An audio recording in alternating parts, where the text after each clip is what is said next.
അയ്യോ, വില കുറച്ച് കൂടുതലാണല്ലോ.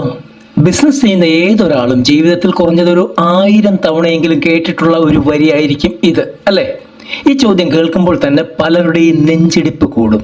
ഉടനെ ഡിസ്കൗണ്ട് കൊടുത്ത് കച്ചവടം ഉറപ്പിക്കാൻ നോക്കും. എന്നാൽ അത് നിങ്ങളുടെ ലാഭവും ബ്രാൻഡിന്റെ മൂല്യവും കുറയ്ക്കുകയുള്ളൂ. ഞാൻ നേരിട്ട് ഒരു പ്രോഡക്റ്റ് വിൽക്കാൻ ഇറങ്ങുകയാണ് എന്ന് വിചാരിക്കുക. ഒരാളുടെ അടുത്ത് ചെന്ന് കാര്യം പറഞ്ഞു കഴിയുമ്പോൾ അയാൾ എൻ്റെ മുഖത്ത് നോക്കി പറയുകയാണ്, എന്താണോ ഇത്, വല്ലാത്ത വിലയാണല്ലോ, ഇത്രയൊക്കെ വേണോ? അപ്പൊ ഞാൻ എന്ത് ചെയ്യും? ഞാൻ പേടിക്കില്ല, ദേഷ്യപ്പെടില്ല, പെട്ടെന്ന് വില കുറച്ചു കൊടുത്ത് എൻ്റെ ലാഭം കളയുകയും ഇല്ല. വളരെ ഈസിയായി, ലളിതമായി ഞാനിത് എങ്ങനെ ഡീൽ ചെയ്യും എന്ന് നോക്കാം നമുക്ക്. ഇത് ഒരു റെഫറൻസ് വീഡിയോ ആണ്.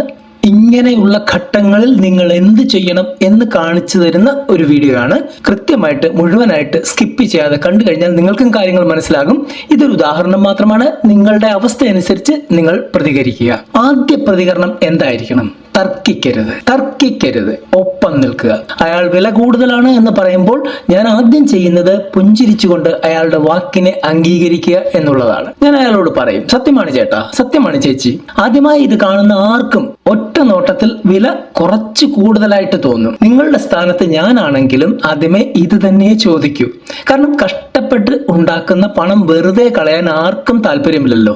ഇത് കേൾക്കുമ്പോൾ തന്നെ കസ്റ്റമറുടെ പ്രതിരോധം പകുതി കുറയും. കാരണം നമ്മൾ അവരോട് തർക്കിക്കാൻ ചെന്നതല്ല, മറിച്ച് അവരുടെ ഭാഗം മനസ്സിലാക്കുന്ന ആളാണ് എന്നവർക്ക് തോന്നി തുടങ്ങും. അടുത്തതായി ഞാൻ എൻ്റെ ഉൽപ്പന്നം അവരുടെ കയ്യിലേക്ക് കൊടുത്തുകൊണ്ട് ഒരു ചെറിയ കാര്യം പറയും. ടെക്നിക്കൽ വാക്കുകളൊന്നും ഉപയോഗിക്കില്ല, നിങ്ങൾ ഉപയോഗിക്കരുത്. ചേട്ടാ, കഴിഞ്ഞ മാസം ഇത് വാങ്ങിയ നമ്മുടെ രമേശ് ചേട്ടൻ ഉണ്ടല്ലോ, ആദ്യമേ ഇതേ കാര്യമാണ് എന്നോട് പറഞ്ഞത്. പക്ഷെ പുള്ളി ഇതിനു മുമ്പ് വില കുറഞ്ഞ മറ്റൊരു സാധനം വാങ്ങി 2 മാസം കൊണ്ട് കേടായി പണം നഷ്ടപ്പെട്ട ഒരു അനുഭവം ഉണ്ടായിരുന്നു പുള്ളിക്ക്. എന്നാൽ ഈ സാധനത്തിൽ ഞങ്ങൾ കൊടുത്തിരിക്കുന്ന മെറ്റീരിയലും ഇതിന്റെ നിർമ്മാണ രീതിയും കാരണം ഇത് വർഷങ്ങളോളം കേടുകൂടാതെ നിൽക്കും. ഒരു തവണ പണം കൊടുത്താൽ പിന്നെ വീണ്ടും വീണ്ടും പണം ചിലവാക്കേണ്ടി വരില്ല. രമേശ് ചേട്ടൻ ഇപ്പോൾ വളരെ ഹാപ്പിയാണ്. ഇപ്പോൾ ഇവിടെ നമ്മൾ സ്വന്തമായി പുകഴ്ത്തുകയല്ല ചെയ്യുന്നത്, മറ്റൊരു ഉപഭോക്താവിന്റെ അനുഭവം പറയുകയാണ്.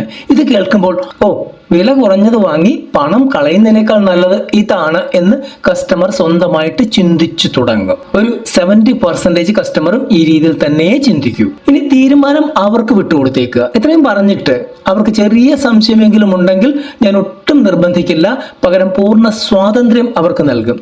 ഞാൻ പറയും, ചേട്ടാ, ചേട്ടന്റെ ബജറ്റ് എനിക്ക് മനസ്സിലാകും, നിർബന്ധമായും ഇപ്പോൾ തന്നെ വാങ്ങണം എന്നൊന്നുമില്ല. പക്ഷെ പുറത്തുനിന്ന് വേറെ ഏതെങ്കിലും സാധനം വാങ്ങുമ്പോൾ ഇതിന്റെ അത്രയും ക്വാളിറ്റിയും ലൈഫും കിട്ടുന്നുണ്ടോ എന്ന് ഉറപ്പുവരുത്തിയ ശേഷം മാത്രം വാങ്ങുക. കാരണം ചേട്ടന്റെ പണം ചേട്ടൻ്റെതാണ്, അത് നഷ്ടപ്പെടാൻ പാടില്ല.